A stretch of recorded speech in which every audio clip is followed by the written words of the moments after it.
2 Tawarikh 32, 1-33.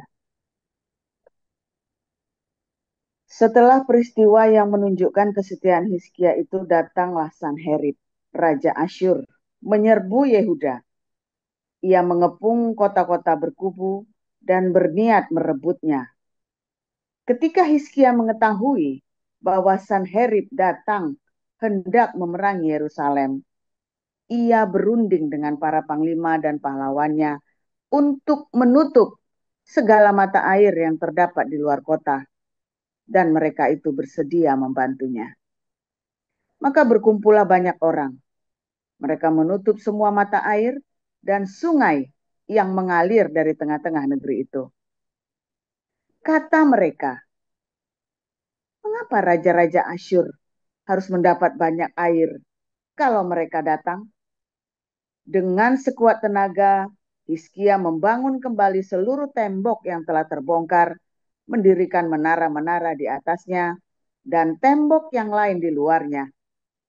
Ia memperkuat juga Milo di kota Daud, dan membuat lembing dan perisai dalam jumlah yang besar.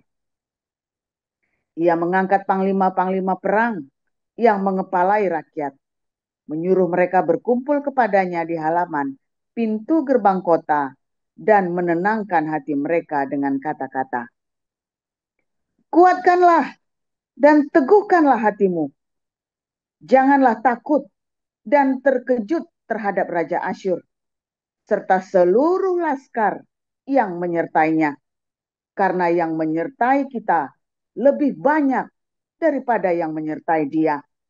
Yang menyertai dia adalah tangan manusia, tetapi yang menyertai kita adalah Tuhan Allah kita yang membantu kita dan melakukan peperangan kita.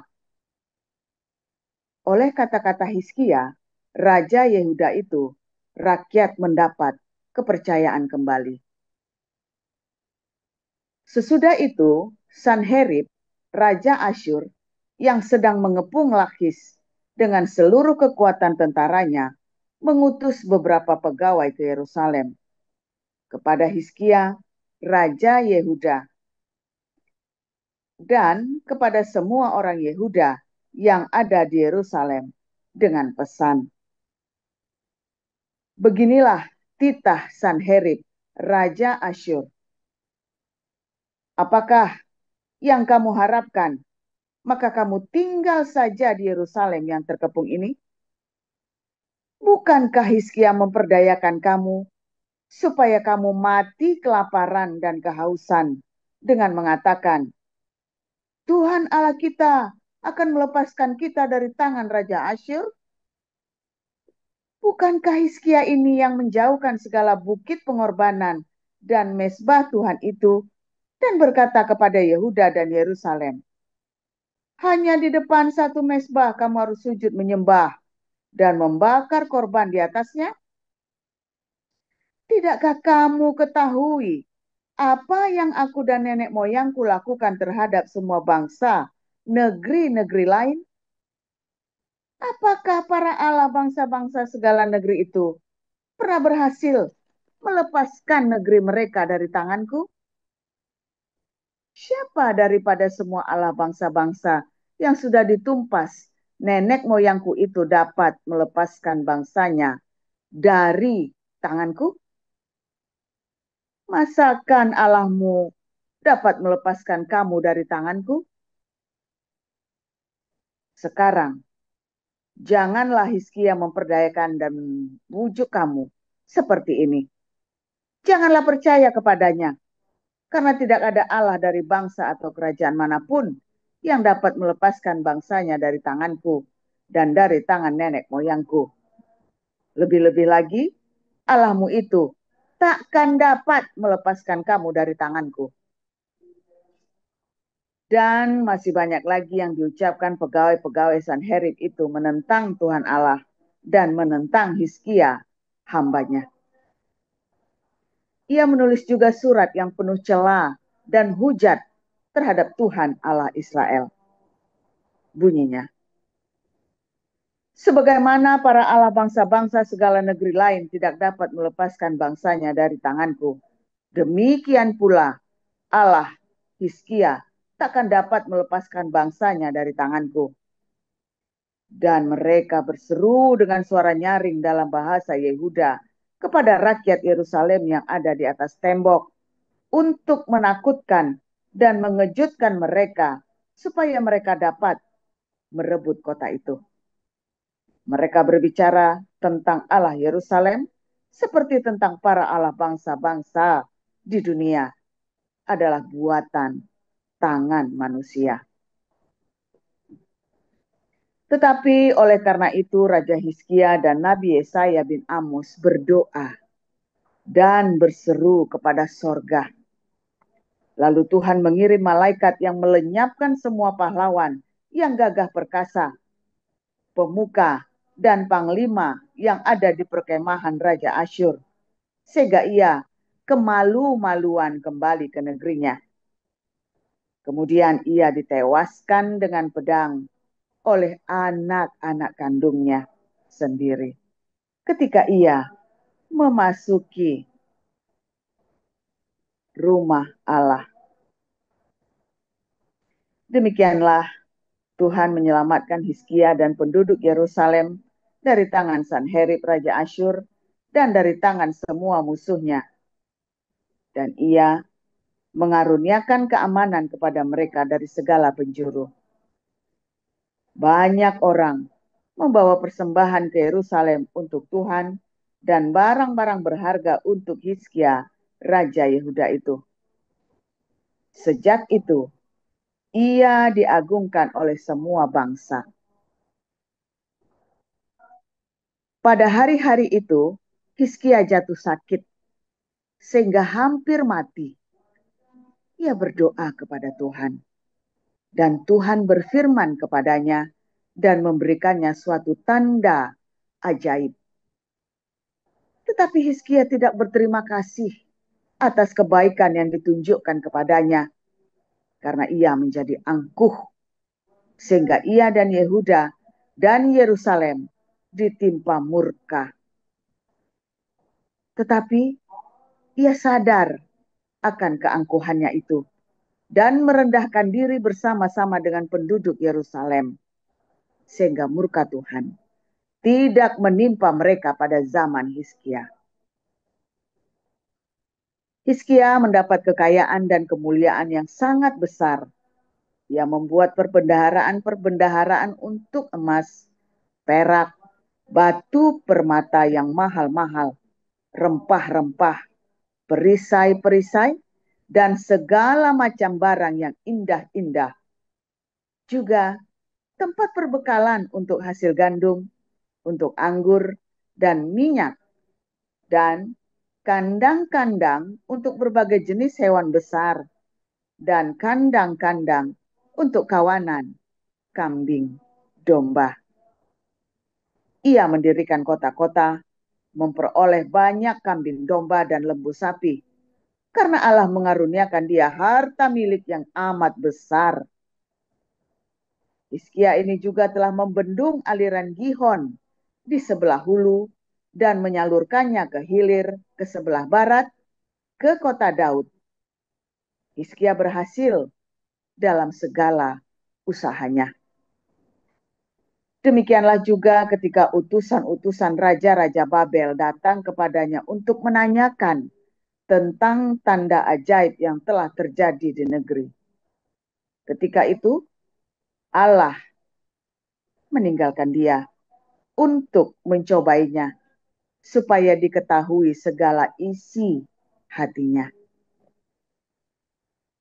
Selebihnya dari riwayat Hizkia dan perbuatan-perbuatannya yang setia, sesungguhnya semuanya itu tertulis dalam penglihatan Nabi Yesaya bin Amos dalam kitab Raja-Raja Yehuda dan Israel.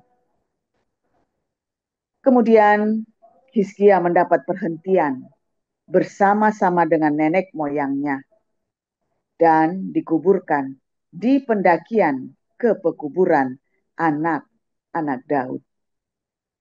Pada waktu kematiannya, seluruh Yehuda dan penduduk Yerusalem memberi penghormatan kepadanya. Maka Manasye, anaknya, menjadi raja menggantikan dia. Demikian.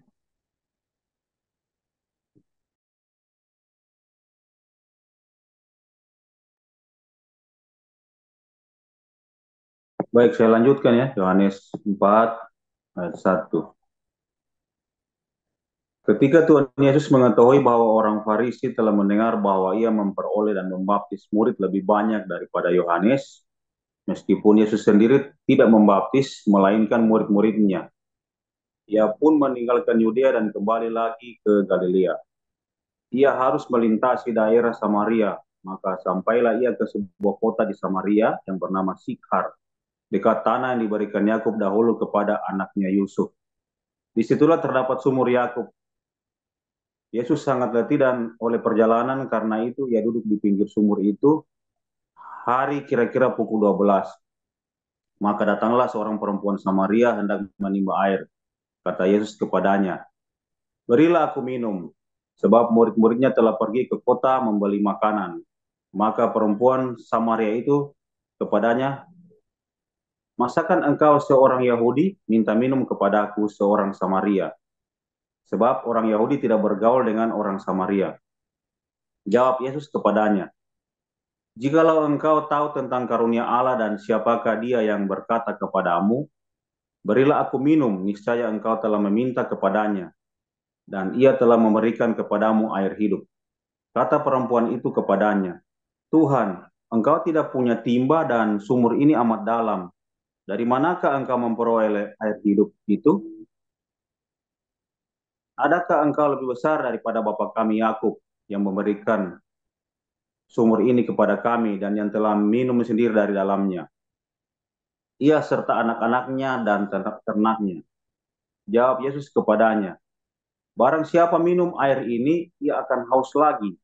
Tetapi barang siapa minum air yang akan kuberikan kepadanya, ia tidak akan haus untuk selama-lamanya.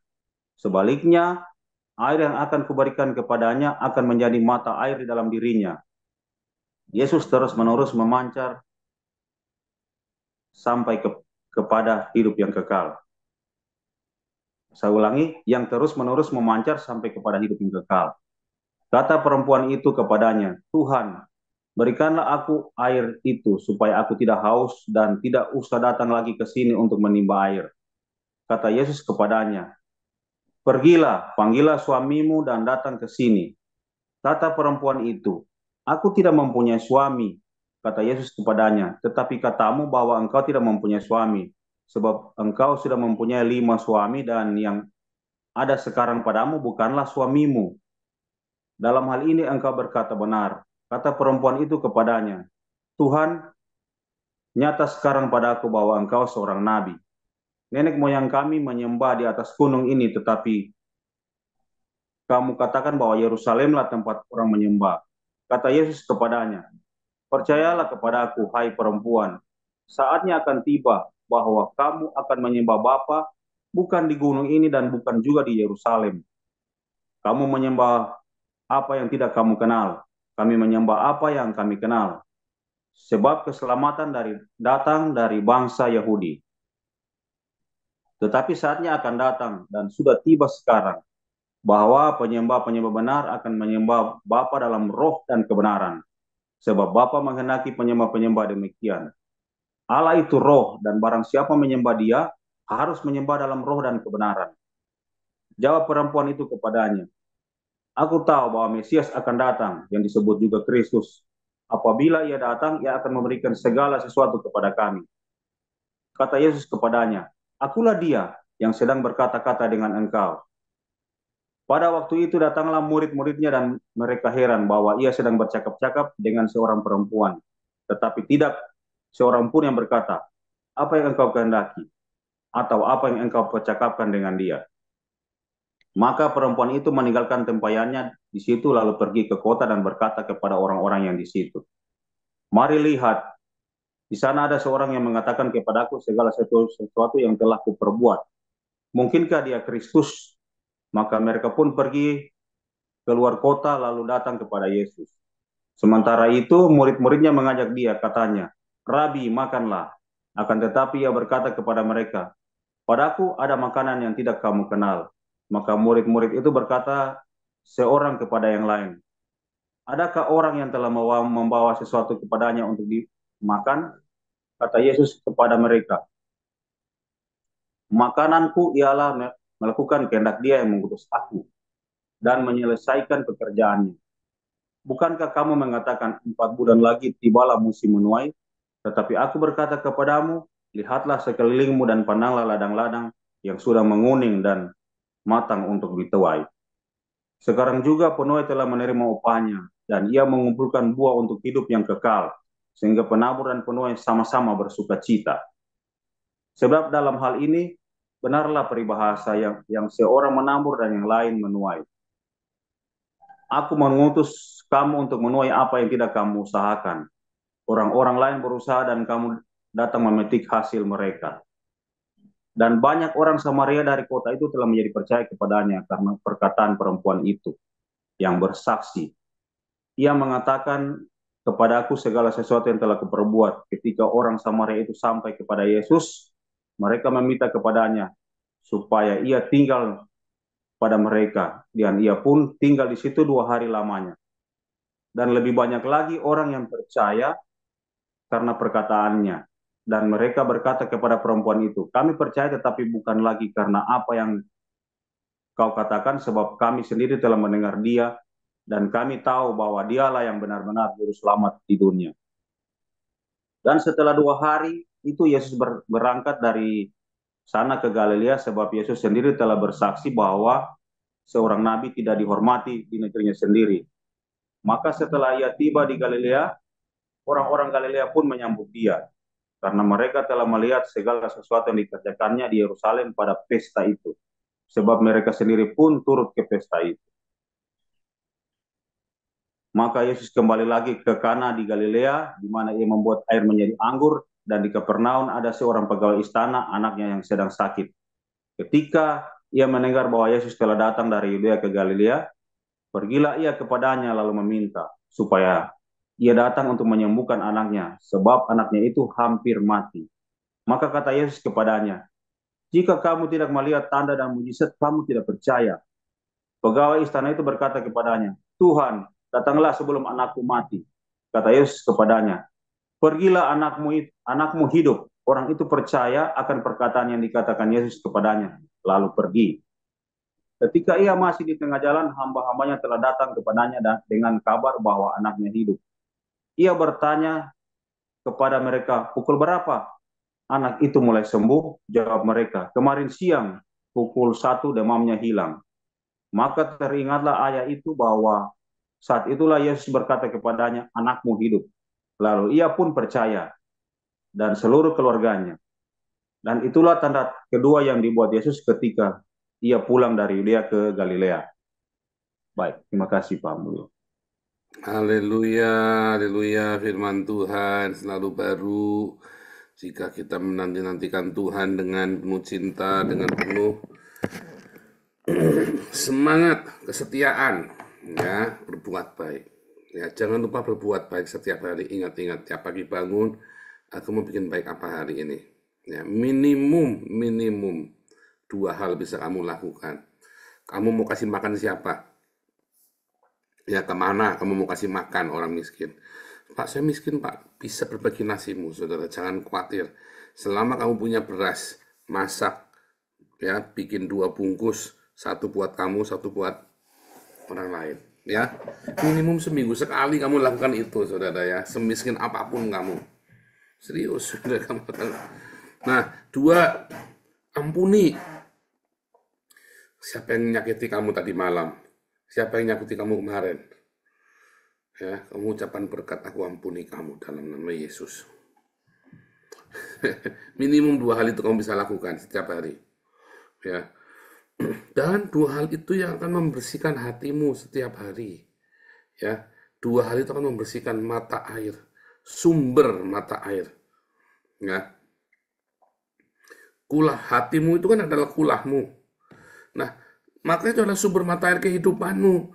Kamu mau punya sumber mata air seperti apa, saudara? Musuh berusaha menutup dan mengotori mata air itu supaya kamu keracunan, supaya kamu kepahitan, supaya kamu marah, supaya kamu kecewa, supaya kamu dendam, supaya kamu hatimu keruh. Itu ya, supaya hatimu begitu tuh, gemeremet. Musuh menaruhkan juga kesombongan. Musuh juga menaruhkan apa saudara? Kebencian. Musuh juga menaruhkan tamak. Ketamakan di dalam hatimu, dalam mata airmu. Nah, minimum 2 hal. Siapa yang membuat kamu marah? Kamu bilang pagi ini, aku ampuni kamu. Dalam nama Yesus, sebut namanya, aku ampuni kamu. Dan hari ini kamu pikir, aku mau bagi nasi bungkus. Siapa yang mau aku bagi ya? Bawa, kamu lihat di jalan. Setidaknya 2 hal itu, saudara, kamu bisa lakukan setiap hari. Kalau kamu sebegitu miskinnya, seminggu sekali. Tapi selalu usahakan setiap hari. Ya, saya mau membagi ke siapa? Saudara, ketika kita ada di dalam pergumulan hidup kita, ya, musuh itu menaruhkan berbagai macam tipu muslihat supaya hati kamu jadi jengkel. Wah, saya juga sama, saudara. Bukannya saya nggak pernah kejebak. Kita pun beberapa kali ya. Beberapa kali kita kejebak, saudara ya.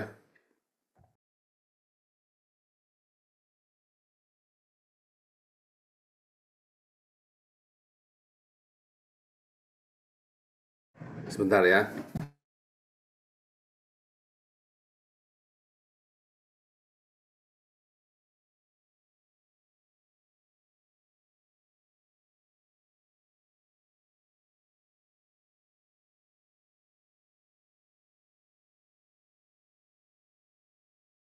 Ya, sebentar ya, saudara ya, ada gangguan.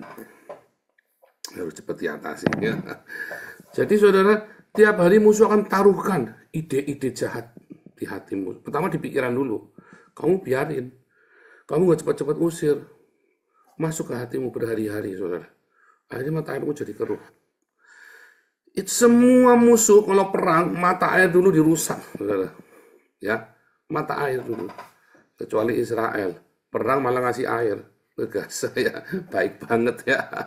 Ya kan Israel sama Hamas itu perang malah ngirimin air, gila itu ya. Masih gak terima ini orang Islam ini. Tetapi musuh kita iblis itu berusaha merusak mata air dalam hatimu, saudara.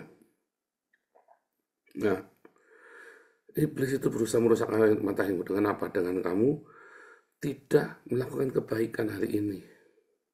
Dengan kamu lupa mengatakan pengampunan hari ini. Makanya 2 hal. Bapa kami di surga, dikuduskanlah namamu. Ya, datanglah kerajaanmu, jadilah kehendakmu. Di bumi seperti di surga. Itu baru akan terjadi jika kita berbagi. Berikanlah pada hari makan kami secukupnya. Kalau lebih aku bagi. Ya kan? Dan ampunilah kesalahan kami seperti kami mengampuni. 2 hal itu surga, kerajaan surga itu datang. Dan kalau kerajaan surga datang, pasti akan memperbaharui semua mata air dalam hidupmu. Ketika kerajaan surga datang dalam hidupmu, kamu berbagi, kamu mau mengampuni, melepaskan pengampunan, maka kerajaan surga itu datang. Setiap hari, saudara, bagaimana merawat mata air itu? Ya, tadi kan bagaimana memperbaharui mata air itu. Sekarang bagaimana merawat mata air itu, saudara? Maka setiap hari kamu harus belajar bagaimana kamu punya 12 karakter Kristus. Bagaimana kamu punya 12 karakter surga. Tiap hari kamu catat. Kalau perlu tulis di dindingmu, saudara. Ada kasih, ada sukacita, ada damai sejahtera, ada kebaikan, ada kemurahan, lemah lembutan, kesabaran, ya, penguasaan diri, kesetiaan, ada iman, ada pengharapan, ada kekudusan. Maka mata airmu akan terjaga, ya. Mata airmu akan terus segar, berbual-bual, segar. Bukan hanya kamu yang meminumnya, anak istrimu, suamimu, keluargamu, bahkan orang-orang lain yang bersama dengan kamu akan meminumnya. Ada orang-orang ya yang tidak mau meminumnya, terlalu sombong. Ya nggak apa-apa, biar. Siapapun kalau mau datang terima kamu, dia akan terima mata air itu. Kalau dia nggak mau terlalu sombong, ya biar. Kamu nggak usah marah, ini kok mata airku ini ya, membual, manis. Nggak mau ya nggak apa-apa, kata Tuhan Yesus. Kalau kamu memberi salam kepada dia nggak mau terima salammu, ya biarin saja. Kebaskan debu dari kakimu. Ya, kebaskan debu dari kakimu. Ya, kamu nggak usah pusing, ya kan? Jangan gara-gara orang menolak kebaikanmu, lalu kamu tersinggung, lalu kamu kepikiran. Ya sudah, pokoknya tugas kita adalah berbuat kebaikan. Dia nggak mau terima, nggak apa-apa. Kita ngalami, kita berusaha berbuat baik, disalahpahami. Sering, ya, nggak apa-apa. Dia nggak mau, ya nggak apa-apa. Itu kan ya, kita menawarkan kebaikan. Kamu nggak mau, ya nggak apa-apa. Kita tetap jalan, kita tetap berbuat baik. Kamu nggak suka, nggak apa-apa. Apalagi ada banyak fitnah-fitnah terhadap kita ya. Ada banyak sekali fitnah-fitnah, perkataan-perkataan yang tidak baik tentang kita. Ya nggak apa-apa. Biarin saja. Enggak. Biarin saja. Kamu udah suka sama kita, ya nggak apa-apa. Ya kita saudara ya. Yang penting saya tetap berbuat kebaikan. Yang penting kita tetap selalu melepaskan pengampunan. Jangan kebaikan dan pengampunan itu ditentukan oleh orang lain. Jangan sampai mata air itu ya di framing oleh orang lain, diblok sama orang lain mata air ya saudara. Itu mata airmu sendiri. Jangan diblok sama orang lain. Ya diblok dengan cara itu tadi. Kadang-kadang kamu mau berbagi air kehidupanmu, orang memframing kamu, ya kan, memfitnah kamu, orang menolak, menganggap mata airmu tidak baik, ya kan, ya enggak apa-apa, kan dia sendiri yang rugi. Nah kalau kamu lagi berbuat baik saudara, orang itu nggak mau terima. Ada kan, lihat waktu di YouTube itu kan pernah ada bagi nasi, orangnya nggak mau begitu kan, sambil mukanya melengos begitu kan, dia tahu mungkin orang Kristen kan, dikira kristenisasi. Ya enggak apa-apa, nggak usah marah, biarin saja. Tapi so far sih nasi Damaris tidak pernah tidak pernah sampai tidak pernah sampai ditolak atau di kayak itu ya orang-orang GPI atau dulu apa-apa pada waktu bagi-bagi nasi ada ayatnya sampai digeruduk ya. Kita sih kalau bagi-bagi nasi kita nggak pakai atribut agama. Cinta itu tidak ada atributnya, saudara ya. Cinta agape itu nggak pakai atribut. Ya, standar cintanya Tuhan Yesus, nggak peduli dengan atribut, ya kan? Siapakah sesamamu? Apakah orang Yahudi? Bukan. Orang Samaria itu, ya, artinya apa? Nggak pandang bulu, ya. Dalam cerita Samaria yang baik hati. Nah, kehidupan kita sehari-hari juga begitu, saudara. Jangan mau di-framing mata airmu oleh orang lain. Ada banyak sekali orang mencoba memframing saya, ya kan? Nggak mau saya. Nah, kamu siapa? Saya punya mata air yang dari Tuhan Yesus, pokoknya saya bagi. Sampai saya ngomong ya, maaf, target saya adalah orang bule dan imigran, orang gelandangan, bukan orang Indonesia. Tolong jangan framing saya mau berebut jemaat Indonesia.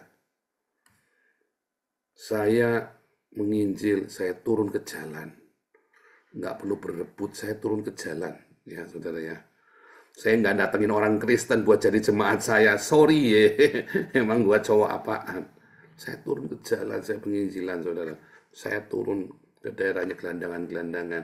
Saya penginjilan, saya peluk mereka. Saya kasih mereka makan. Ya, saudara ya. Itu yang kita lakukan. Kamu nggak bisa framing saya. Oh, saya di framing macam-macam, saudara ya. Nggak urusan. Nah, harus belajar begitu, saudara ya. Harus belajar.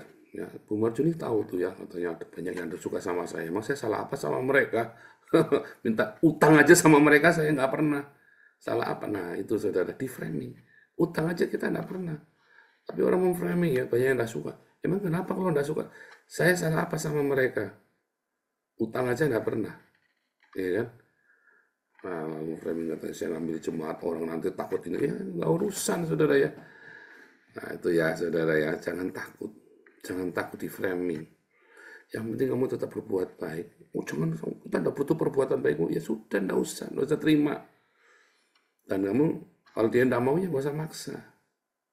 Kita coba tolong kamu tidak mau, nggak apa-apa. Kita mah nggak urusan. Ya, kita mah nggak urusan. Begitu, saudara. Jadi jangan sampai orang ya mengotori mata airmu, iblis ya, melalui orang-orang itu mengotori mata airmu. Tapi kedua, jangan sampai orang ngeblok mata airmu sehingga nggak mengalir lagi, sehingga kamu takut berbuat baik. Jangan takut berbuat baik, saudara. Orang berusaha kotori mata airmu, orang berusaha blok mata airmu, diblok, biar jangan mengalir. Jangan mau, saudara. Ya, saya mau urusan kamu siapa? Saya dinasihati kalau kamu ikut saat nurut omongan saya. Emang kamu siapa nurut omongan kamu? Kasih makan saya aja enggak. Mending lah kamu ngasih uang sama saya. Ya tak dengerin lah, walaupun nggak tak turuti ya. Tak dengerin walaupun nggak tak turutin. Nggak pernah ngasih uang, cuma ngasih bacot doang, saudara. Sorry, lalu siapa? Saya gitu. Ya, saya disuruh ngusir orang, saudara ya, dari gereja kita. Saya disuruh gara-gara dia berzina, saya suruh ngusir. Lah kamu siapa? Nyuruh saya ngusir orang. Sorry ya, emang gua cowok apaan? Ngeri ya, saudara ya. Mengerikan sekali, saudara. Gara-gara saya nggak ngusir dia, orang ini kasak-kusuk kemana-mana, saudara ya. Saya disebarin fitnah. Ngeri ya, saudara ya. Nah, itulah dia berusaha blok mata airmu, saudara. Jangan mau. Mata airmu itu punya Tuhan Yesus. Ya, ulangi ya. 1, mata airmu jangan kotor. Jaga dengan apa? Diakonia, terus sedekah dan pengampunan. Rawat tiap hari dengan 12 karakter surga. Ya, kasih sukacita, damai sejahtera, kebaikan, kemurahan, kesabaran, kelemah lembutan, kesetiaan, penguasaan diri, kekudusan, iman, pengharapan. Dan jangan ada orang satupun yang boleh ngeblok mata airmu sehingga nggak mengalir lagi. Ya, sehingga mata airmu tetap mengalir. Sebab kalau mata airmu tidak mengalir, ya maka akan menjadi busuk mata air itu. Ingat-ingat 2 hal ini tiap hari. Ya, jangan ada satupun bisa memframing kamu sehingga kamu tidak berani berbuat baik dan menolong orang dan mengampuni. Oh, itu nggak layak untuk diampuni. Kamu ya, kalau kamu mau ini kamu jangan nolong orang lain. Jangan, saudara. Kamu siapa? Ya, itu tadi ya, saya itu masih sampai gedek-gedek ya, disuruh ngusir orang saya dari gereja kami, saudara ya. Disuruh ngusir orang gara-gara orang itu dituduh berzina. Padahal yang suruh ngusir itu dia juga sering check-in di hotel, saudara. Saya sampai mau tak omongin, nggak enak, kasihan ya, saudara ya. Tapi dia nyuruh ngusir orang berzina, kan itulah yang terjadi, saudara. Nggak tahu malu ya, saudara ya. Kebetulan ini kasusnya nyata-nyata, nggak tahu malu. Tapi jangan sampai itu terjadi sama kamu. Kamu dilarang berbuat baik. Ya, tetaplah berbuat baik setiap hari. Siapapun tidak berhak melarang kamu untuk berbuat kebaikan. Nggak usah banyak ngomong, jalanin saja. Ya, orang mau ngomong apa, kamu diam saja. Saudara. Pokoknya tetap berbuat baik. Ampuni, bersedekah. Tuhan Yesus memberkati.